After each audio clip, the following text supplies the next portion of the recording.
দাদাকে নিয়ে কথা বলার দাদা আমারও দাদা অভিনয়ের ক্ষেত্রে দাদা দাদাগিরির দাদা মানে বয়সে বড় মানুষকে দাদা বলেই সম্বোধন করে।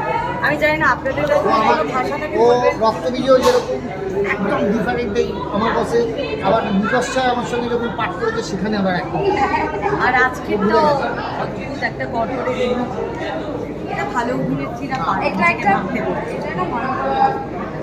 আমার থেকে না, আমরা তো হলে বসে যতটা দেখেছি তখনই ওকে বলছি কি ভালো ছবিটা উঠছে। Thank you so much.